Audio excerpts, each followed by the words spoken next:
Look, but I could tell. I did get jacked up. I came down here. I didn't know what to do with myself. Whenever I get like nervous or overwhelmed, I just start like lifting weights.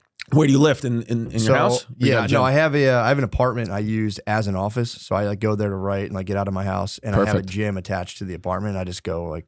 By the way, that's the move, is even if you're in a obviously you love your wife, you're a committed guy. As men, we do need a separate apartment. You do. I just need a separate apartment. Maybe it's my office. Maybe it's just a place that I just need to go and just sit in. Take naps. But I do need a place where I need to leave this house. Yeah. Because our jobs doesn't require us to leave. You could write and do it in the house. It took the debate it took to get that. Like, she's like, we have an office in the house. I'm like, I need to get out of here. Right. Every 5 minutes, like, the landscaper's here. And I'm like, dude. Yeah. So I did it in Philly too. Get an apartment. It's worth it. Yeah. And everyone's gone while you're there. Yeah. Everyone's at work, so it's quiet. And you actually get writing done. My family, my girl let me have same thing apartment. The only thing is she's got the baby cam that we used to use for our toddler. She's got it in my apartment on me at all times. That's the only thing.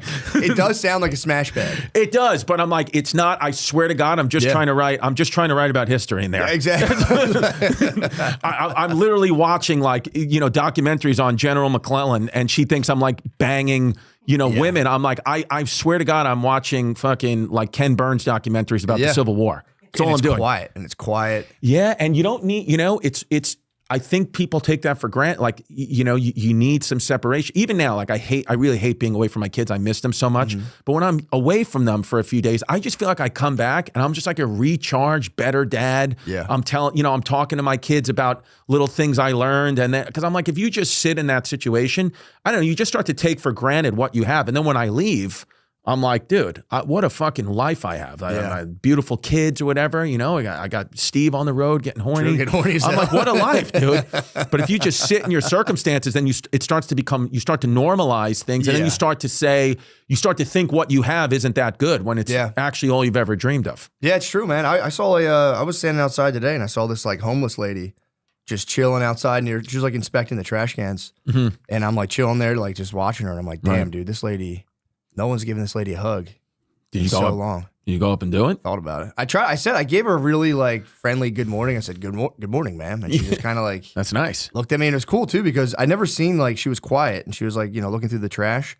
And then I like watched her get activated where out of nowhere she was just like, and started like screaming. I was like, I've never seen, like, she was so chill. Yeah. And something happened where it was like boom and it snapped and she just started yelling at somebody and just walked across the street. Yeah, the homeless here are wild, like they're on some type of crank or whatever, rolling around in the streets. I've actually never seen anything like it, but I will say they're not as aggressive as the homeless. Believe it or not, in Glasgow, Scotland, dude, me and the guy I work with, James Mattern, shout out James Mattern.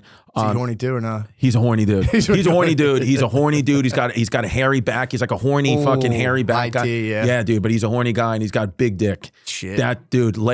Dangerous combo. We used to call it on my old pod History Hyenas, but Giannis, we used to call it the glue gun. This kid had a glue gun. Like you could see it through his jeans and it was like nuts. Really? Kid's got an absolute piece. I've heard they're lazy lovers though. Big dick men, I've heard, are very lazy lovers. You know what it is? He doesn't know who his real father is, so I think I think he's charged up, and he's raised by his grandparents, so he's got like a lot of. I think he just tries to. He's basically fucking women and trying to find his father. Yeah, true. That's like kind of wild. If you're raised by your grandparents, it's kind of like you're like kind of wild at that point. But dude, we're out there and we went to this bakery in Glasgow. I wanted to go to this specific bakery. I forgot what it was called, but they had like this kind of carrot cake, like muffin. I was like, I got to get this muffin. Yeah. And we saw this homeless lady walking around. She was, could fully see, but she had a blind stick. So she must have like taken it from an actual blind person. And she's walking around with this stick, like hitting it off the wall. And then we're like, what? This lady's fucking nuts. So I'm just standing out there like eating it, whatever. Dude, she takes the carrot cake out of my hand and smashes it in her face. And then swings the stick at me. I was like, whoa. Oh my God, dude, me and him were sprinting down the street. I was insane. Like, lady's nuts. So when I saw that, I was like, yo, when people ask me where's the craziest homeless people, I'm like, believe it or not, dude, it's Glasgow, Scotland. I've never seen anything like that. That's such a wild assault. And just crushing it into your own face. And then swung this walking stick at me that she didn't even need. And then she screamed something in like Gaelic or whatever, Scottish, Highland language, fairy language they're speaking at somebody else. And like nobody even kind of moved. Everyone was kind of like, oh yeah, that's just, crazy Susan. You should have grabbed the staff. I know, yeah. Yeah, that's it. But I guess I'd have been scared in that situation. Dude, I saw the only time I've ever seen. So what I will say about New York, though, because people, shit on New York. Oh, it's not safe anymore. And there's right. I lived in New York. I've lived there my whole life. I never once, not one time in my 39 years of living, did I ever get even approached by a homeless person or a crazy. It just they're very subdued. Yeah, didn't happen. But in the last 6 months, walking down McDougal Street, like West Village, whatever. I've had 3 homeless people that I have to one guy, I had to do this one time in my life, and it was recently. I had to push him off me because he was like going like in my. I pushed him off me and he fell over a pile of garbage. Yeah, and his fucking elbow landed in like a disgusting puddle, and I kind of felt bad, but I was like, "What did you want me to do here?" Yeah, why was he getting in your face? Because they're crazy. They're like out of control, and the police can't really arrest them. They can't do anything. All my boys are cops. One of my boys, I told him about the story, and he goes, "You want to take my baton with you?" I was like, "That'd be fucking crazy if I just start beating back homeless people with a licensed NYPD baton." How'd it feel though when he gave the fucking push? Dude, I got to be honest with you. The way that because I have a bad Achilles, but the way I was able to just kind of load my weight on the back and push, I kind of told my therapist, I think we're out of the woods here. I think my Achilles is good. That's all you needed. I just launched a homeless guy into oncoming traffic, and I felt almost no pain in the Achilles. Yeah, you need that, dude. I'm telling you, that's all I've been doing recently is just fantasizing about just combat. Right. Because it's like there's nothing left for me to do. I went to ACL with my whole family, the Austin City Limits tour. Yeah. It fucking sucked, by the way. I hated it. But I was there the whole time, and all I wanted to do was just fight like a 24-year-old. Right. Just a man. Are you into the UFC? Like, can you do a little fighting? Can you handle yourself? I did do jiu-jitsu for like 6 months when I was going through a divorce, which was pretty sick. Right. Oh, this is your second wife? It's my second marriage, yeah. So I didn't know that. I thought this was the first wife black as well? Yes. Nah, there you go. Yes, back to back. Yeah, this wife is you didn't have children with the other wife, so I've never met the other. Your current wife, that's the mother of your children. Yes, okay, she's great. Yeah. So how long did the first marriage last? About like 3 years. 3 years? And then what happened? Short, in and out. Just got crazy? My heart wasn't in it, yeah. Your heart wasn't in it. My heart wasn't so in it. she wanted to stay, but you wanted to leave. Yeah, unfortunately. See, when that happens on the man, that's a very difficult thing for the man to go through, because when the statistically doesn't happen a lot either, which further theory that I have a woman brain. Most women initiate divorce. I think like 75%. That's what I'm saying. It's almost impossible. If the woman doesn't want it, then it's like, there's nothing you can do. Yeah. But once the woman says it's over, that's it, buddy. There's absolutely zero. You can do nothing. If your wife comes to you, fans listening at home, and she says it's over, just don't even attempt. Don't even attempt to fuck.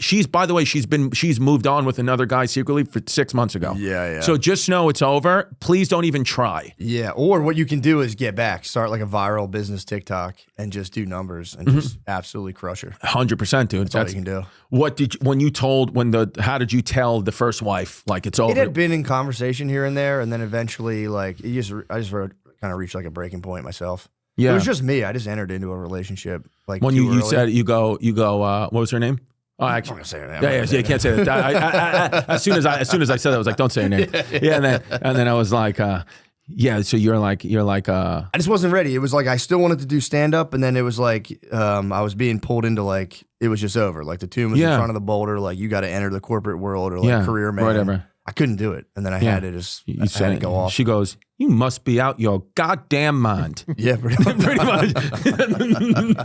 No, they were like, her and her mother were really trying. I tried. It was like kind of laughable. I believe it. I became like a personal trainer at LA Fitness for 3 weeks. Walked out in the middle of the that's session. what black women want. That's what they want in their white husbands is he needs to be a trainer at Planet Fitness. Oh, LA Fitness. Planet Fitness would be sick. But yeah, I really tried it. For me, I'd never, ever been in a relationship before that where I put any effort or cared at all. Right. So that was like a learning experience. Like, oh, okay. Like, yeah, I'm dealing with other human beings. I'm not like, this isn't like a simulation. The way you and your current wife are is really beautiful, and you love each other, because when I was hanging out with you guys with my girl, I got yelled at when we got back in the hotel because I don't treat her the way you treat your wife. She was like, you see how nice he's, but you see how in love they are. You see how what was she going off of though? I don't know. Just, I guess she saw you guys make eye contact once. Yeah. I was like, I wasn't even next to that. A lot of that too is women. I've noticed that. And I've asked my wife, I'm like, when we're standing there, and they go, "Give me a kiss." When we're in a crowded place, I'm like, "What the fuck is that?" Yeah. You're not. That's not for like me or you. You're doing that for something else. Yeah. Well, she's doing that to peacock because she thinks other girls are looking at you. She's like, so this is my it's my guy. He's a trainer at LA Fitness. Former, former dude. Former. Yeah. I always wondered about that because they are like comparing a lot, being like what? Because I wasn't really affectionate towards my wife that night at all. Yeah. I was doing it on purpose. I wanted to come off like cool. So I think, well, no, but even I noticed, I was like, oh, these two are in love. Yeah. You could feel that. You could feel like this wife's going to be a forever one. Yeah. Unless you kill her. God forbid. Yeah, that would be, or God willing. Yes. Or killing. Dude, honestly, like I would rather get broken up with than initiate the breakup. Oh my God, initiating the breakup's the worst. It's for real, the worst. All the guilt and the weight of the world is on your shoulders, and you have to just deal with it. I really think it's like, it's like killing them. Sure. It's like you're killing a person on a level where you're just like, we're never going to see each other. And was she like begging you, like, please, like, don't do this type thing? Nah, it wasn't like that. It was just sad, dude. Yeah, it was just so sad because I had my mind made up and there was nothing I could do. Yeah, it was that's so sad. You get to a point where you're just like, well, now I've reached the deep. I'm off the other side of the fucking deep end, and there's no coming back. When you know. That was all. For relationships for me, it's like I would just try desperately just to get pussy. That's all I wanted to do. Yeah. And then next thing you know, it's like, okay, now my life's conjoined to this person. And then I would just try to figure out how to get out of it the whole time. yeah. Then I got married and I was like, oh shit. And then it became this whole thing. And I got to like finally live with a woman and really like see them. Yeah. They would just kind of like, you'd get a girlfriend and they would just materialize when you're younger. And you're like, oh sweet, we're at the movies. And you'd be like, let's try to get some pussy. Yeah. And then you started like, when your life's conjoined with a woman, for me, it was such a learning experience to be like, oh, okay, like you guys have this whole wide range of emotions, and that was. Dude, I was reading about, and that's all societal too. Like I was reading about what the hell was it the Aardvark? It's not the Aardvark Native Americans. Aardvark's an animal, but it's something like that. It's something like Aardvark tribe or something like that. But they were like an old school tribe. I think they still might be around today, but like when they were like 1800s, and their whole belief system was so opposite of what was going on at, like the European settlers.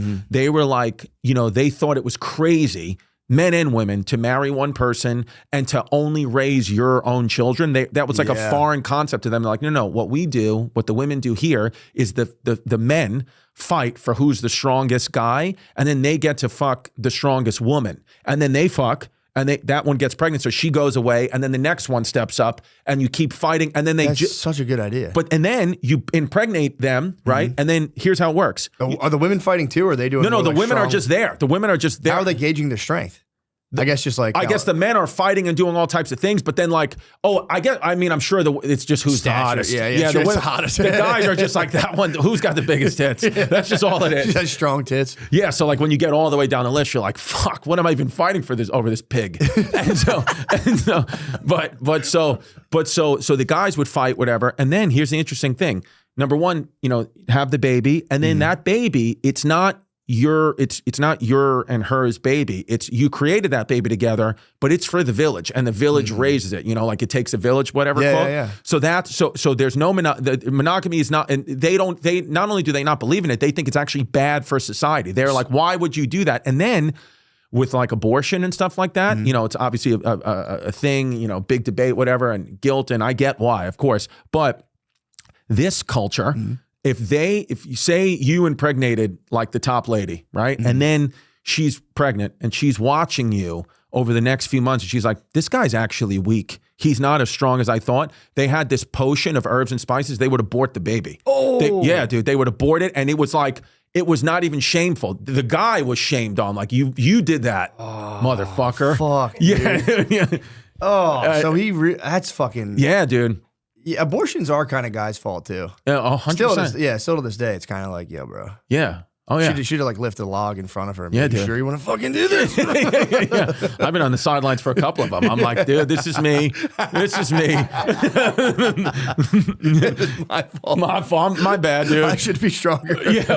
I should have. Yeah. Dude, if you saw your wife or the lady, I guess, just sipping the potion, I'd be like, oh, fuck. What did I do? I'm such a fucking little bitch. Yeah, I wonder if you could. So can you enter back? Do you have to wait until the pregnancy to enter back into combat, or can you just enter back into the ring and just? So that I don't know. I got to do more research because I kind of just read that point and then I just put the book down. I was like, I got to find this tribe. If this tribe is still active, you should go there. Dude, this is where I got to be. You should go there and be like, and then when you're there, be like, dude, what the fuck? I had it. I gotta, I can't like other myself from the culture. Yeah, dude. Just have some kid on. I got to follow the lead.